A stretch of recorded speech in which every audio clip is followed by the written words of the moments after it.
우리가 지난주 예수님께서 형제들에게 예루살렘에 가지 않는다고 올라가셨다는 말씀을 보았었죠. 왜 그리하셨을까요? 우리가 보았던 것은 하나님의 감동이 없었기 때문에 올라가지 않는다 하셨다가 감동이 있으면 올라가셨다는 말씀을 보았죠. 즉 예수님이 움직이실 때는 하나님의 뜻에 따라 움직였는데 하나님의 뜻은 우리 삶 가운데 고속도로와 같이 마지 아니하고 고깃길 같이 만다 하는 말씀 기억나시죠? 그래서 하나님이 우리에게 무언가 말씀하시고 인도하실 때에는 지금부터 멀리까지 쭉 우리에게 알려주시는 것이 아니라 어느 정도까지 알려주시고 또 거기 가면 또 알려주시고 그러기에 주의 감동이 처음부터 끝까지 10년치 100년치가 임하는 게 아니라 조금씩 만다는 말씀 기억나실 겁니다. 그러나 보았더니 예수님은 하나님의 뜻에 따라 움직였기 때문에 때로는 사람들에게 오해받을 수가 있겠죠. 말 바뀐다. 그러나 예수님의 말이 아니라 주의 감동에 따라 움직이기 때문에 사람들에게 오해받을 수 있고 또 때로는 사람들에게 거짓말한다고 손가락질을 받으려지 모르겠지만 예수님은 그것을 전혀 개의치 아니하셨다는 말씀을 보았었죠. 또 하나는 예수님이 올라가시는 계획이 있었다 할지라도 형제들에게 말하면 그것이 형제들로 하여금 신앙 가운데 도움이 되지 않기 때문에 말씀하지 아니하셨다라고 볼 수 있다는 것을 보았습니다. 그래요. 하나님이 우리에게 은혜를 주셨는데 그 은혜를 바르게 사용한다면 그 은혜가 우리 믿음을 살릴 겁니다. 그러나 은혜를 받고 나서 함부로 사용할 사람이라면 오히려 은혜가 임하지 않는 것이 낫겠죠. 하나님이 우리에게 물질의 복을 주셨는데 그 물질을 바르게 사용하는 사람이라면 물질의 복을 받는 것이 그의 신앙에 도움이 되겠지만 물질의 복을 받고 나서 하나님을 잊고 오히려 물질 쓰는데 빠져 산다면 물질의 복을 받은 것이 그의 삶 가운데 오히려 좋지 아니할 수 있다 하는 거죠. 그러기에 예수님의 형제들이 예루살렘에 올라가게 되면 형이 누구야 하면서 자신을 의시되겠죠. 그러니까 말씀하지 않을 수 있다는 것을 우리가 지난주에 보았습니다. 예수님은 때가 차에 올라가신다는 말씀을 통해서 때가 돼야 주의 역사가 일어난다 하는 말씀을 보았죠. 아직 올라가지 않으셨다. 아직 때가 아니라는 거죠.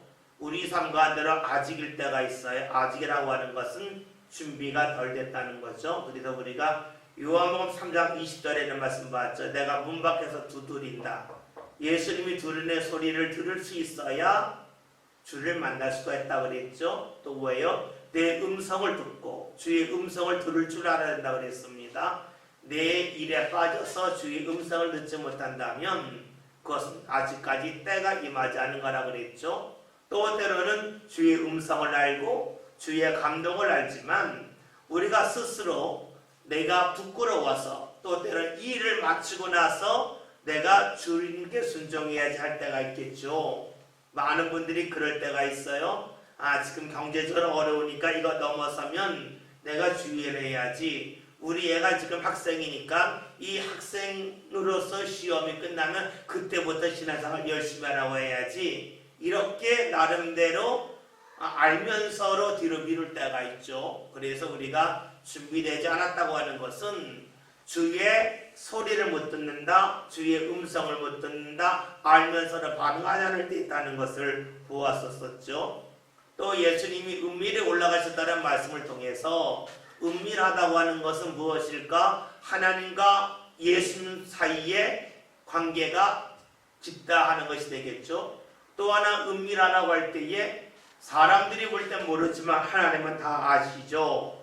그러니까 예수님이 은밀에 올라가셨다고 하는 것은 하나님은 아셔도 되지만 사람들이 알든 모르든 관심 갖지 않겠다는 거예요. 즉 예수님은 사람의 이목에 신경 쓰지 않았습니다. 그렇기 때문에 더 이름 날려야지 하는 마음도 없었죠. 자신의 욕망을 갖지 않으셨어요. 그것을 묻으셨어요. 그것이 바로 십자가와 같다 하는 말씀을 보았었죠. 주의 뜻 가운데 사는 것이 십자가니까 예수님은 꼭 십자가에 달리실 때에만 십자가를 지신 것이 아니라 이미 말씀의 십자가를 지셨다는 말씀을 지난주에 보았습니다. 십자가에 대해 잠깐 말씀드릴게요. 십자가는 어렵다. 그렇기 때문에 십자가라는 말을 자주 하는데 그렇진 않습니다. 어렵기 때문에 십자가가 아니라 십자가는 하나님의 말씀이 십자가입니다. 말씀을 지고 가는 것이 십자가가 되겠죠. 말씀 따라가는 것이 십자가가 되겠죠. 때로는 우리가 말씀을 따라 살지 않으면서 어려울 때가 있어요. 그걸 십자가라고 말하면 곤란하겠죠. 십자가는 주의 말씀이 십자가다라고 생각하면 쉬울 겁니다. 주의 말씀대로 100% 움직이는 것이 십자가를 지는 거라고 보면 우리가 십자가를 이해하기가 좀 쉬울 것 같습니다. 11절에는 말씀을 다 같이 함께 봅니다. 말씀 읽습니다.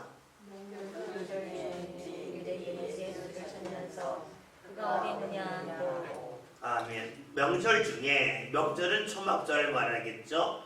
여기서 유대인들이라고 하는 것은 지금 예루살렘에 살고 있는 사람들을 말할 겁니다. 그들이 지금 예수님을 찾으면서 어디 있느냐 그럽니다. 우리가 이 말씀을 딱 보면서 야, 유대인들이 믿음 좋구나, 예수님 찾고 있구나 라고 생각할 수도 있습니다. 그런데 여러분, 꼭 우리가 기억해야 될 것은 찾고 안 찾고가 중요한 것이라 왜 찾았느냐가 중요하겠죠. 그래요. 유대인들이 지금 예수님을 찾고 있습니다. 왜 찾았을까? 이것이 중요한 겁니다. 우리가 교회 나왔죠. 교회 왜 나왔을까? 이것이 중요할 거예요. 내년에 선거가 있죠. 아마 선거철이 되면 많은 정치인들이 교회를 다닙니다. 때로는 교회 와서 감성을 탁 올려놓고 갈 때도 있습니다. 여러분 왜 왔을까요? 뭐하러 왔을까요? 예배하러 왔을까요? 아니면 자기 얼굴 알리러 왔을까요? 우리 다 잘 알고 있죠. 여러분, 그런 것을 하나님이 과연 기뻐하실까요? 아니면 별로 내켜하지 아니하실까요? 사람들이 볼 땐 교회에 왔는데 하나님은 그러실 거지, 네가 교회에 왔기는 왔는데 나 보러 온 게 아니구나, 사람들에게 얼굴 알리려고 왔구나, 주께서 그렇게 말씀하지 아니하겠어요? 여러분, 그래요? 우리가 무엇을 하느냐로 중요하겠지만 어떤 마음을 가지고 어떤 의도를 가지고 하느냐가 더 중요하겠죠. 우리가 하나님의 일을 하는 것도 역시 그러하다고 볼 수가 있어요. 하나님의 일을 왜 할까요? 하나님께 영광 돌리라고 할까요? 하나님 주신 은혜가 감사해서 할까요? 아니면 나를 자랑하고 싶어서 할까요? 여러분, 우리가 남들 앞에서는 그런 말 하지 아니하지만 자신은 알아요. 자신이 말하는 것을 보면 내가 나를 드러내기 위해서 하는 것인지 아니면 하나님의 영광을 위하여 하는지 알아요. 말의 내용도 중요하지만 말투 보면 알죠. 여러분, 누가 일할 때 잘할 때도 있고 잘 못할 때가 있어요. 아, 이거 이렇게만 좋겠다, 이렇게만 좋겠다. 말은 하지만 말투를 들어보면 짜증이 나 있는지 아니면 안타까운 마음을 갖고 하는지 우리가 분명히 알죠. 여러분, 짜증 났다는 것은 무엇일까요? 하나님 일이 잘 돼야 된다는 건 아니겠어요? 능력 있게 된다는 건 아니겠어요? 여러분, 그렇다면 나보다 더 능력 있는 사람이 나한테 와서 짜증 낼 때 가만히 있어야 되겠죠. 교회는 실력으로 움직이는 게 아니잖아요. 그러니까 우리가 하나님 앞에 나와서 무언가 할 때에 여러분, 우리 입에서 짜증이 나온다면 굉장히 곤란한 것이에요. 그 순간에 우리는 하나님을 잊었다고 볼 수가 있어요. 일하는 목적이 하나님의 영광이 아니라 내가 스스로 흥겨워서 나를 내세우고 싶어서 할 때에 우리는 짜증낼 수 있어요. 내 뜻대로 안 되니까, 내 마음대로 안 되니까 짜증내죠. 여러분, 내 마음이었으면 짜증이 나겠어요. 동양 오래된 글 중에 허주라는 말, 허주라고 하는 말이요, 빈배라는 말, 빈배. 어떤 사람이요, 낚시하러 이제 나가는 거예요. 물고기 잡으러 나가는 거예요. 근데 밤에 이렇게 물고기를 잡으면 갑자기 한 명 탁 부러치는 거예요. 얼마나 화가 나겠어요. 배가 흔들리니까. 누구야? 하고 소리친 거예요. 근데 봤더니 백의 배인데 그 배에 아무도 없네요. 거기 노저는 사공이 있는 게 아니라 그냥 떠내려온 배예요. 여러분 그렇다면 화를 계속 낼까? 화를 중단할까요? 그 배에 사람이 있다면 계속 화를 내겠죠. 당신 뭐 하는 거요? 당신 어떻게 노졌길래 내 배와 충돌하고 하고 화를 내겠죠. 그런데요, 그 배가 빈 배라면 화내지 않습니다. 냈다가는 금세 사라지죠. 그래요, 비어있는 걸 알면 화낼 일이 없어요. 내 욕망이 사라지면 그다지 화낼 일이 없어요. 여러분, 우리가 때로는 하나님을 한다고 하지만 우리가 간혹 하다가 착각하는 것이 있는데 하나님이 아니라 교회 일만 할 가능성이 의외로 많습니다. 목사도 그렇고요, 찬양대도 그렇고요, 교사도 그렇고요, 여성교회도 남성교회도 다 똑같아요. 우리가 하나님 일을 해야 되는데 교회를 할 수도 있어요. 그러게 중요한 게 무엇이냐면 어떤 말을 했느냐가 중요한 것이 아니라 어떤 마음을 갖고 말했냐가 중요한 것처럼 우리가 어떤 일을 했느냐는 중요하지만 그 일을 할 때에 어떤 마음을 가지고 했느냐가 더 중요합니다. 이들이 지금 예수가 어디 있느냐라고 묻고 있어요. 정말로 예수님이 궁금했을까요? 정말로 궁금했다면 우리가 요한복음 3장에 나와 있는 것처럼 니고데모가 밤에 와서 예수님에게 질문하지 않습니까? 밤에 들어와요. 정말로 궁금했으면 시간을 만들어서 오는 거예요. 근데 이들은 지금 예수가 어딨냐라고 물어요. 그냥 입술로만 묻고 있죠. 이거는 절실함이 아니에요. 절실함이 아니라 궁금증이에요. 지금 예수가 어딨냐라고 묻고 있는데 이렇게 말하는 마음속에는 예수님을 꼭 만나야지 하는 그런 절실함이 있는 게 아니라 예수라고 사람의 이름에 들어봤는데 오늘 안 왔나? 명절인데 안 올라왔나? 호기심, 궁금증을 갖고 예수님을 찾고 있습니다. 여러분, 그래요? 우리가 주님 앞에 나올 때에 절실함을 갖고 나올 필요가 있어요. 절실함이 없이 궁금증으로 나올 수도 있고요, 때로는 얼굴에 도장 찍으려고 나올 수도 있어요. 제가 우리 청년들에게 자주 하는 이야기가 있어요. 금요기도 오는 거 좋은데 와서 기도의 질을 좀 높여봐라. 자주 나오려고 하지 말고 오는 날 예배하면 질을 높여봐라. 예배 시간에 졸지 말고 집중해서 말씀 들어보고 기도할 때에 힘써서 한번 기도해봐라. 자꾸만 시간 양을 늘리려고 하지 마라. 시간이 별로 없는데 어떻게 양을 늘리나. 대신에 왔을 때 질을 높여라. 여러분, 맞지 않겠어요?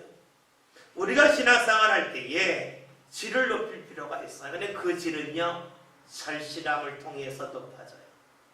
절실하면 예배 시간에 집중도가 높아져요. 그리고 어떻게 될까요? 더욱더 집중해서 예비하고 기도하고 찬송할 수가 있어요. 절실하지 아니하면 잘 움직이지 아니합니다. 여러분, 신앙인들 중에서 이런 분들이 있습니다. 자신 직접 움직이지 않고 남이 찾아오기를 기다리는 분들이 있습니다. 제가 목회를 하다 봤더니 그런 분을 간혹 볼 때가 있습니다. 자신이 조금 어려워요. 어렵다고 하는 것이 경제적으로 어렵다는 것이 아니라 신앙적으로 좀 격길로 갔을 때가 있어요. 그런데 그럴 때 목사 찾아서 목사님 어떻게 하면 좋을까요? 라고 물으면 좋은데 꼭 목사가 가기를 기다리는 분들이 간혹 있어요. 여러분은 어떻게 될까요? 자신은 안 움직이는 거예요. 자신은 가만히 있고 누군가가 와서 자신을 풀어주기를 원하는 그런 분들이 있을 수 있어요.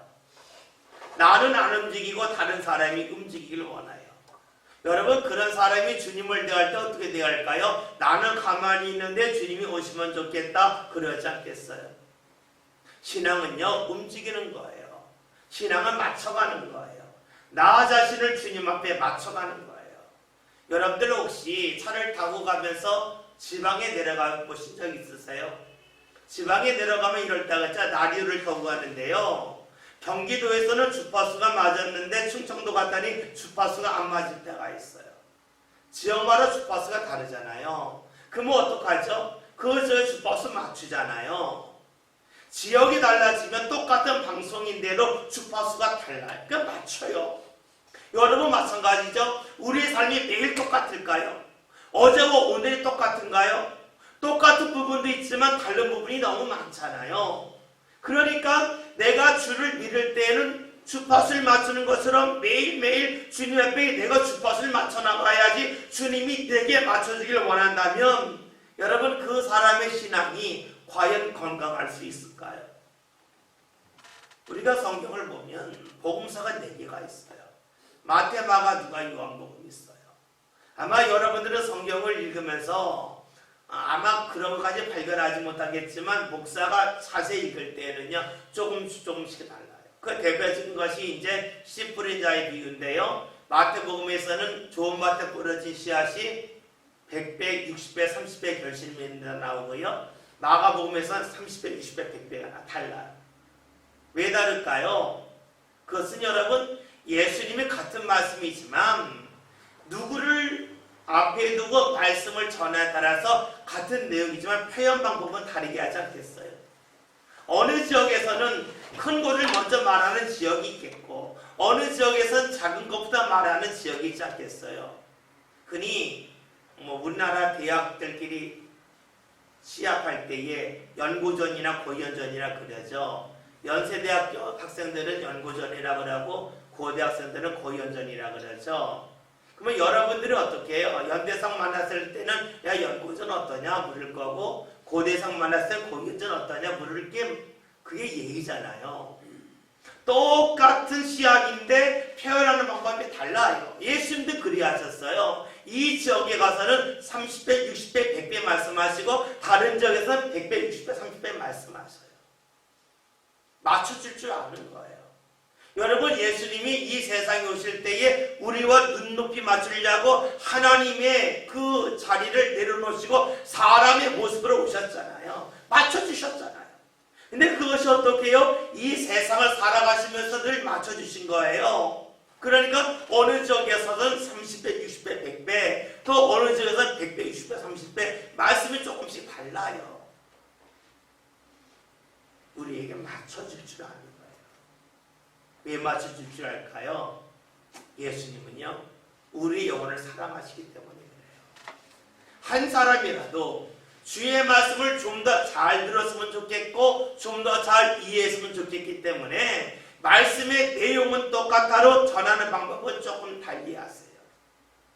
우리가 고린도전서 9장의 말씀을 보면 바울이 고백하잖아요. 난 유대인인데 유대를 만나면 유대인처럼 이방인을 만나면 이방인처럼 행했다. 나는 율법 아래 있지 아니하지만 율법 아래 있는 사람을 만나면 율법 아래 있는 사람들처럼 말해줬고 율법 없는 사람을 만나면 나는 그리스도의 율법이 있지만 율법 없는 사람처럼 그를 대했다는 것 아니겠어요? 그러니까 그 다음에 나오는 말씀이 식당에서 시장에서 파는 고기가 있는데 그거 먹어라. 근데 앞 사람이 그것을 보고 혹시 시험에 들 것 같으면 먹지 말고 그 사람이 괜찮다면 같이 먹어줘라 말하잖아요. 모든 것이 나에게 가능하지만 나는 가능한 것을 따라가지 않고 유익한 것 따라간다. 이것이 바울의 고백이잖아요. 그러니까 필요하면 져주겠다는 것이에요. 맞춰주겠다는 거예요. 이게 뭡니까? 예수님의 마음을 가진 사람의 특징이죠. 여러분 우리가 예수 믿는다고 그러면서 누구든지 내가 만나면 다 이겨야 돼. 다 내 뜻대로 움직여야 돼. 그게 주의 마음일까요? 주의 마음은 안 그러셔요. 중요한 것 아니면 가급적 져주셔요. 가급적 그래 네 뜻대로 해라. 근데 꼭 필요한 거는 아니라 하지만 말씀하실 때에 표현하실 때에 방법을 달리하면서도 맞춰주고 계셔요. 그러기에 우리의 신앙은요 움직일 수 있어야 돼요. 다른 사람에게 대해서도 맞춰줄 줄 알고 부족하면 부족한 대로. 여러분, 우리가 누구를 만나서 거듭 말씀드리면서도 교회에서 그런 소리를 안 했으면 좋겠어요. 교회에서만큼은 얼굴 찌푸리지 않았으면 좋겠어요. 왜요? 교회에서 훈련이 되지 않으면 밖에 나가서 어떻게 우리가 그렇게 살 수 있겠어요? 교회는 훈련받는 곳이잖아요. 가장 강하게 훈련받는 곳이 교회잖아요. 그러니까 조금 마음에 안 들어도 여러분 표현할 때에 좀 부드럽게 꼭 일을 잘했으면 좋겠다가 아니잖아요. 일을 좀 못하면 어때요? 일을 못한다 할지라도 누군가 믿음 가운데 설 수 있으면 그거 봐줄 줄 알고, 여러분 그것이 주께서 원하시는 신앙이라고 볼 수가 있어요. 유대인들을 다시 봅니다. 그들이 지금 예수를 찾습니다. 그러나 그들이 찾는 것은 순전히 호기심, 궁금증 때문입니다. 그렇다면 이들은 예수님이 갈릴리 출신인 걸 압니다. 정말로 예수님이 자신들이 보고 싶은 대상이라면 갈릴리 가면 됐죠. 그런데 왜 그 갈릴리에 있는 예수님이 예루살렘에 오실 거라고 생각했을까요? 그것은요, 유대인들이 이런 마음이었을 거예요. 아, 예수 유명한데 이름 내려면 우리 동네 와야지. 그렇게 유명하다며 그러면 우리 동네에서 날려야지, 우리 동네 오지 않겠나 라고 생각하는 거예요. 당연히 유명한 사람이니까 많은 일을 하겠으니까 우리 동네 큰 동네 와서 큰 물에 와서 이름 날리지 않겠냐, 그렇게 생각하고 있어요. 왜 그렇게 생각할까요? 사람은요, 자기가 생각한 것을 다른 사람도 생각한다고 여기고 있어요. 사람들은요, 자기 마음에 있는 것을 보고 자기 마음에 있는 것을 들으려 해요. 마가복음 8장을 보고 예수님이 제자에게 이런 말씀하셨어요. 야, 너희들이 바리새인들의 누룩을 주의해라 말씀하셨어요. 그냥 바리새인들이 행하는 그 일 너희가 따라가져도 주의하라는 거죠. 그래서 제자를 뭐라고 얘기했는지 알아요? 제자들이 이야기하죠. 우리에게 떡 없는 거 어떻게 하셨지? 되게 이상하지 않아요? 그러니까 제자들은 바리새인의 누룩을 주의하라 해서 바리새인 싹 까먹고 주의하라 싹 까먹고 누룩만 들은 거예요. 누룩, 빵. 우리에게 빵 없는 거 어떻게 하셨지? 이렇게 말했다니까는요. 왜요? 자신이 듣고 싶은 것만 듣기 때문에 그래요. 지금 유대인들이 왜 예수님이 예루살렘에 오실 거라고 생각하며 거기서 찾을까요? 그들의 마음에 있는 거예요. 뭐 잘하면 사람들에게 이름 날리는 것이 당연한 거 아니겠냐?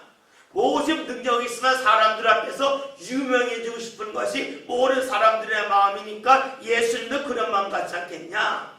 자기 생각을 갖고 예수님을 보고 있습니다. 여러분 그래요? 사람은 마음에 있는 것을 말하고 마음에 있는 것을 봅니다. 그러기에 우리의 입술이 신앙의 열매입니다. 안 좋은 거 생각하는 사람은 안 좋은 말을 하죠. 좋은 거 생각하는 사람은 좋은 말을 하죠. 마음속에 하나님 있는 사람은 어떤 말을 할까요? 하나님 높이죠. 찬양하죠. 감사하죠. 우리가 에베소서 5장 18절 이하에 나와 있잖아요. 너희가 술 취하지 말고 성령의 충만함을 바르다. 시와 찬미와 노래로 주님을 찬양하고 너희가 감사하라 말씀이잖아요. 여러분 성령 충만해요. 내 안에 주님이 있어요. 자연스럽게 찬송해요. 자연스럽게 감사해요. 입술이 신앙의 열매입니다. 하나님이 없으면 어떻게 될까요? 하나님이 아닌 내 눈으로 보죠. 욕망의 눈으로 봅니다. 욕망의 눈으로 사람을 보고 욕망의 눈으로 예수님을 봅니다. 이렇게 욕망적인 사람들은 주님이 다가오셔도 감사하기가 힘듭니다.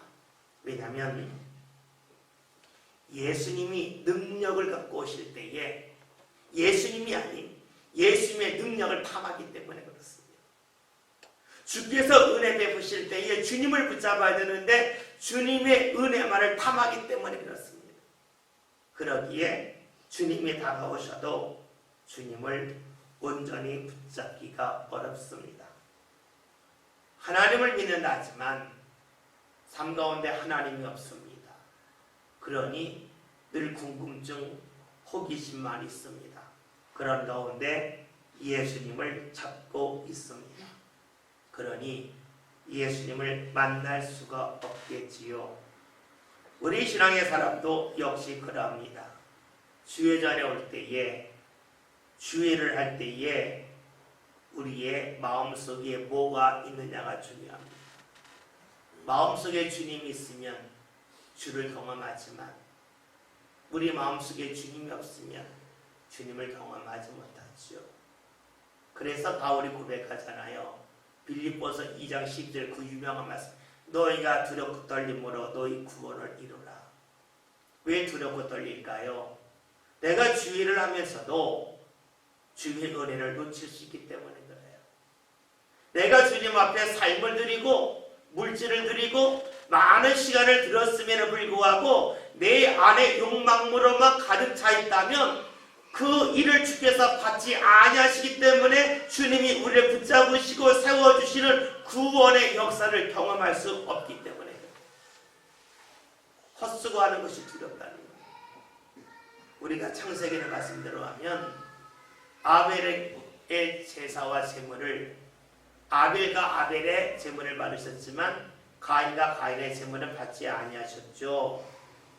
가인처럼 될까봐 두렵고 떨림으로 너희 구원을 이루라라고 바울이 우리에게 증언해주고 있죠.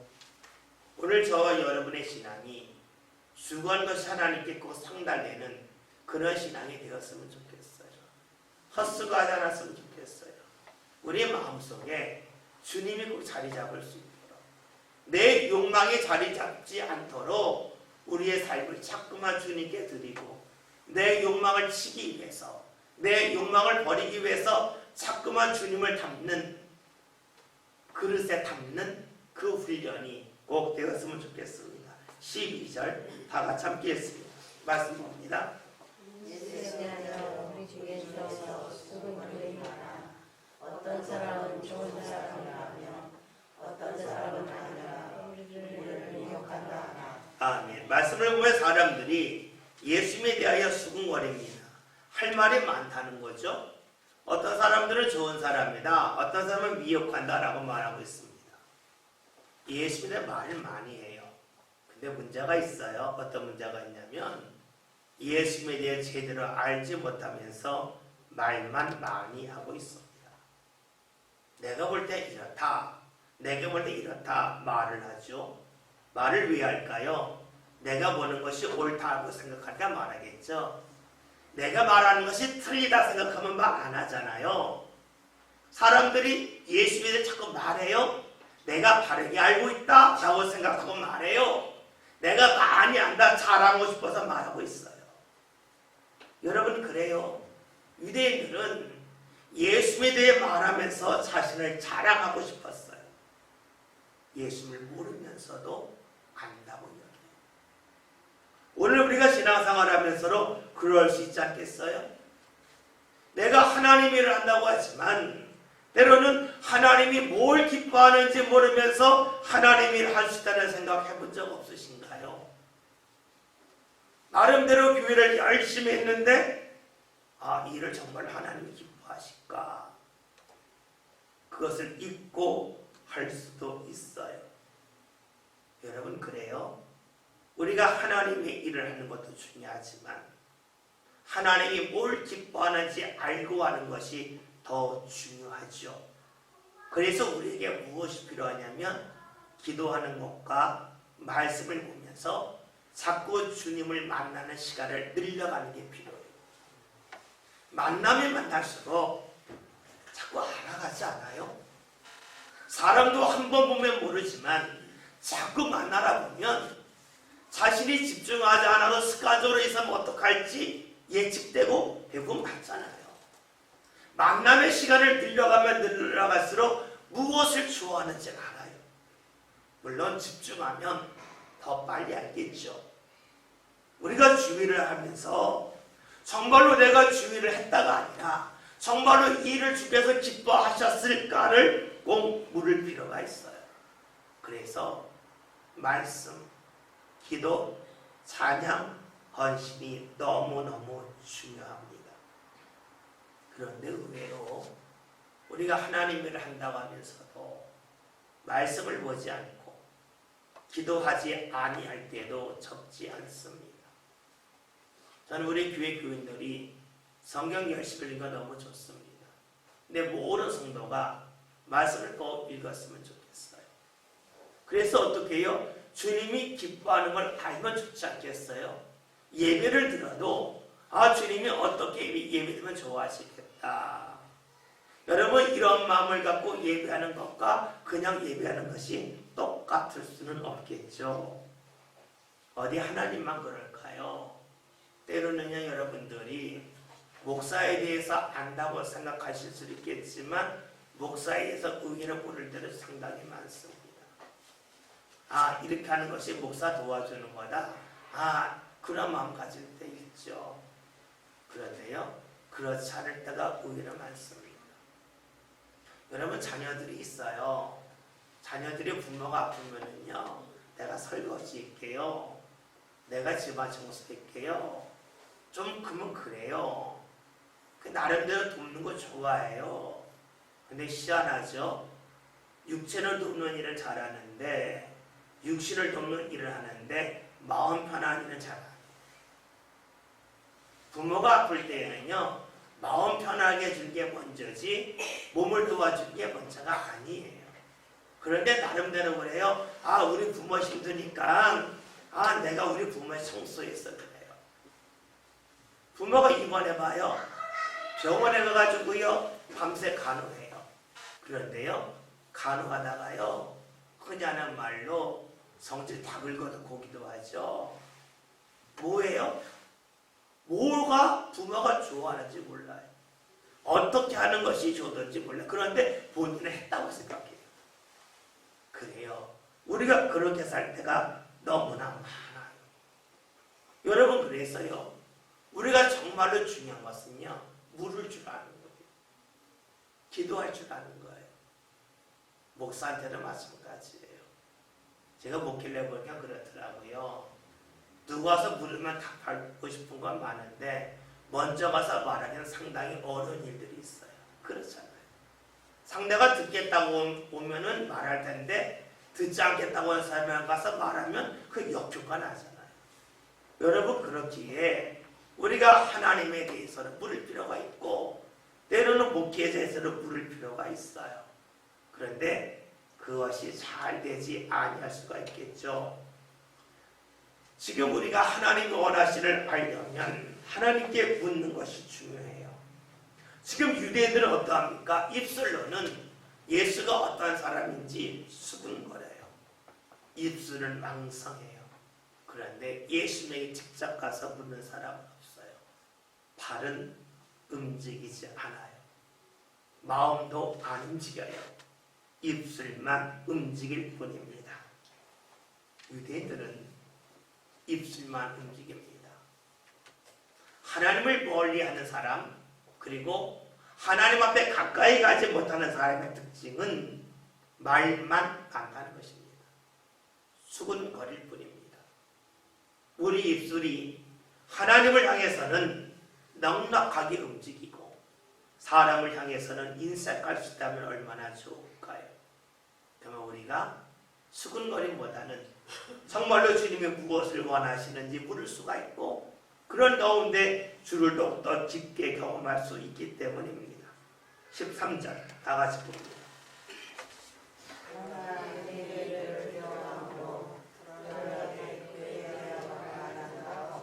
아멘.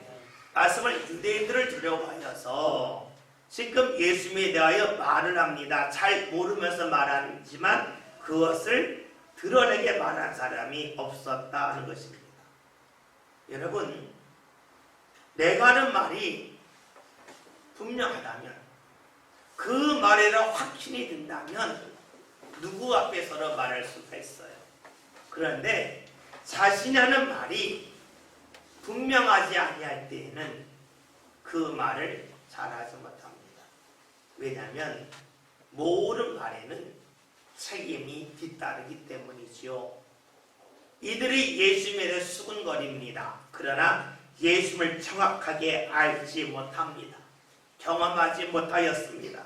그렇기 때문에 어느 순간부터는 더 이상 말을 하지 못하고 침묵할 수밖에 없습니다.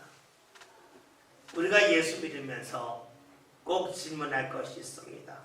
그것은 예수님의 정말로 그리스도인가 하는 겁니다. 예수님이 주님이신가 하는 것을 우리가 스스로 물을 필요가 있습니다. 우리가 예수님이 나의 구원자라 라고 말을 하지만 정말로 나 자신이 그 말을 나 혼자 있을 때로 할 수 있을까? 내가 병들었을 때를 할 수 있을까? 내가 죽을 때로 그 말을 할 수 있을까? 하는 것이 중요하겠죠.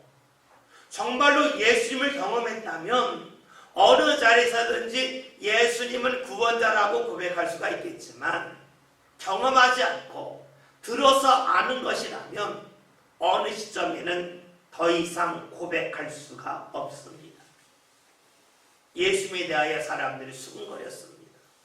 그러기에 이들은 담대하게 말하지 못합니다. 경험한 것이 아니고 머리에서 나온 것이고 추측한 것이기 때문입니다. 우리가 신앙적인 고백은 언제 할 수 있을까요?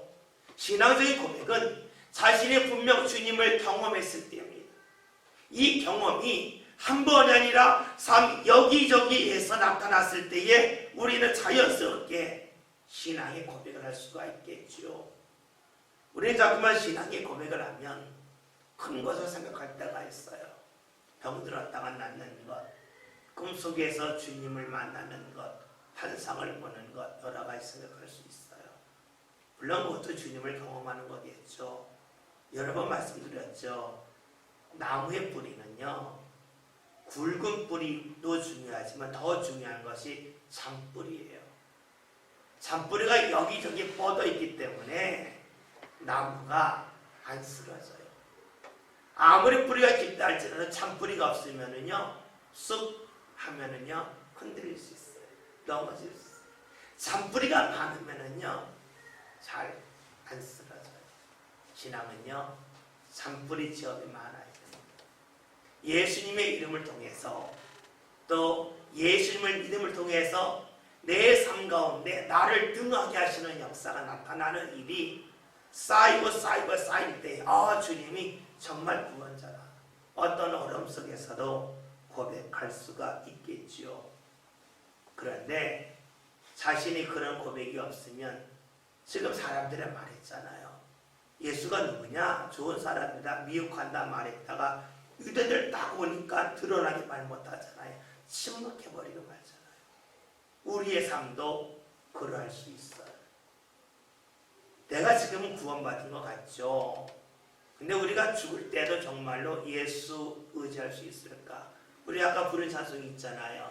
이 세상 떠날 때 내 입에서 오직 예수 내 구주 할 말할 수 있겠는가 하는 거죠. 드러내놓고 말할 수 있는 신앙이 되려면 철저한 경험이 있어야 됩니다. 체험이 있어야 됩니다.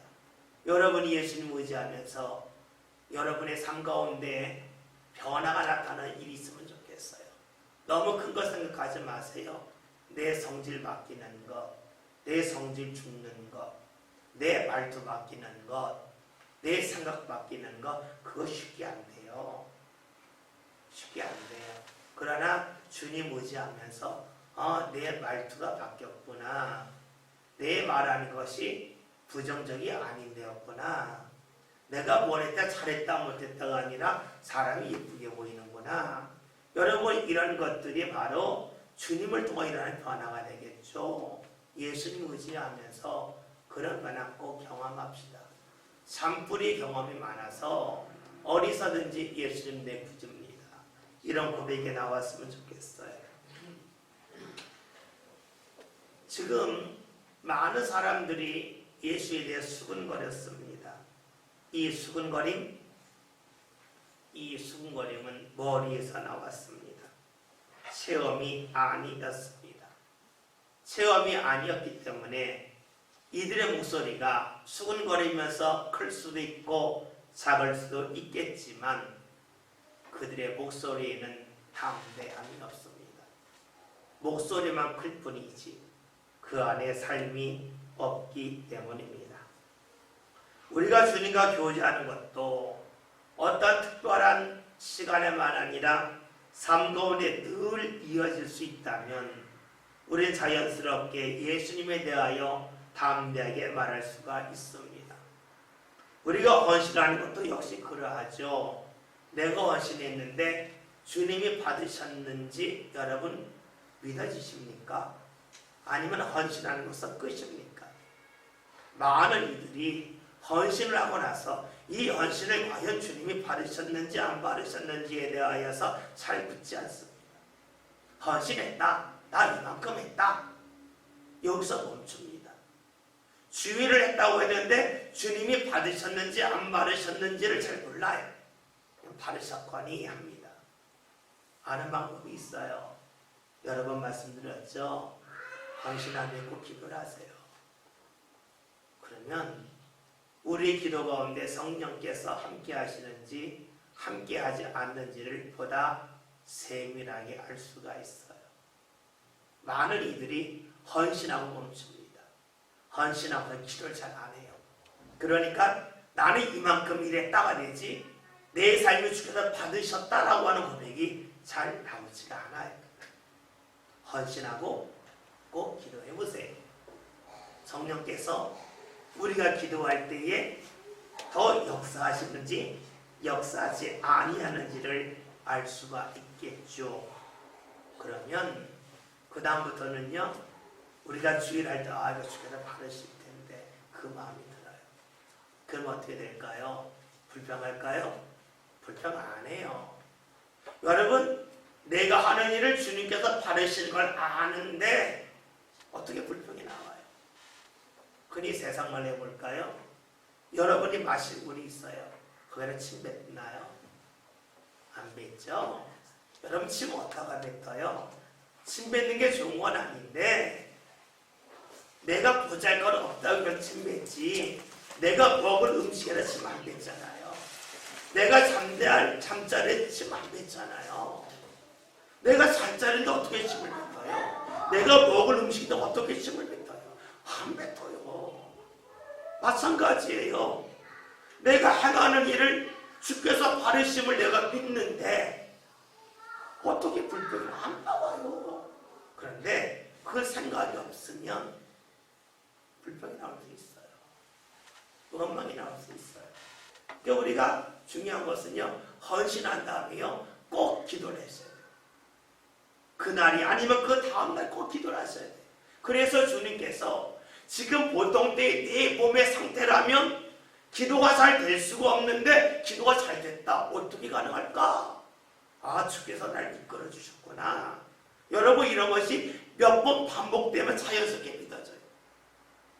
그런데 그런 경험이 없으면 이런 일이고 기도는 기도가 돼요. 그러니까는요 내 삶을 주께서 받으신다고 하는 분명한 확신이 없어요. 그렇게 되면 우리의 신앙이 아벨의 신앙이 아니라 가인의 신앙으로 넘어갈 확률이 높아요. 여러분 하나님 앞에 갔는데 하나님 사람들이 이만큼 모아서 왔습니다 말했는데 주께서 말씀하시는 너 쌓은 거 하나도 없어. 다 땅에 쌓았어. 네가 다 침 뱉었잖아. 침 뱉은 거 나한테 주면 나도 받겠냐? 하나님은 말씀하실 수 있지 않겠어요? 여러분 그래요. 우리의 삶 가운데 무엇을 했느냐도 중요하지만 어떻게 했느냐가 더 중요합니다. 무슨 말을 했느냐도 중요하지만 어떤 마음을 가지고 그러한 말을 했느냐가 중요합니다. 우리 신앙의 진정한 담대함은 사람들 앞에서 말하는 데 있지 않습니다. 진짜 신앙의 담대함은 나 스스로 내적으로 담대해지는 데 있습니다. 외적 어려움을 넘어선 후에 우리가 꼭 가야 할 길은 내적으로 강해지는 것입니다. 예수님께서 씨 뿌린 자의 비유에 관해 말씀하셨죠. 첫 번째가 길가고 돌밭이고 가시밭이고 좋은 밭이잖아요. 예수님이 설명하시면서 이 가시밭, 돌밭이 무엇이냐? 이것은 세상에서 핍박이 있음을 통해서 뿌리를 내리지 못하는 신앙이라는 말씀하셨고, 가시밭의 신앙이 뭐냐? 너희 안에 있는 욕심으로 인하여서 잘하지 못하는 거란 말씀하셨어요. 그래요. 외적인 일을 다음에 내적인 어려움이 와요. 다시 말할까요? 외적으로 주의를 할 수 있어요. 그러나 내적으로 불평하면 그것은 가시밭에서 멈추는 신앙이 돼요. 우리가 외적으로 열심히 할 수 있어요. 더하기 내적으로 감사할 수 있어야 되겠죠. 욕망에 휩싸이지 않아야 되겠죠. 그럴 때에 가시밭을 지나서 옥토에 이를 수가 있습니다. 그런 분들이 신앙의 열매를 맺죠. 그런 분들이 어려움 속에서도 주를 마음껏 고백할 수 있습니다. 우리의 신앙이 어느 순간까지 외치다가 어느 시점부터 잠잠해지고 아무 말도 못하는 그런 벙어리 신앙이 안 되었으면 좋겠습니다. 그 방법은 내가 주를 경험하는 것밖에 없습니다. 내적으로 경험하는 겁니다. 내가 주님 앞에 헌신했는데 주님이 받으셨다고 하는 확신이 들어야만 우리가 내적으로 강해집니다. 느낌으로 막연한 생각으로 신앙생활하지 않았으면 좋겠어요. 나 주일 이만큼 했다가 아니에요. 내가 주일을 했더니 주께서 나를 받으셨다. 받으심이 없다면 아무리 많은 일을 한들 무슨 소용이 있겠어요. 여러분 헌신하고 계십니까? 충성하고 계십니까? 기도를 통해서 주께서 자신을 받으셨음을 분명히 경험하고 붙잡는 가운데 우리의 신앙이 더욱더 내적으로도 단단한 신앙이 되어서 마음껏 열매 맺게 하여 주시는 주의 인도함을 저와 여러분이 마음껏 바를 수 있기를 바라겠습니다. 기도합니다.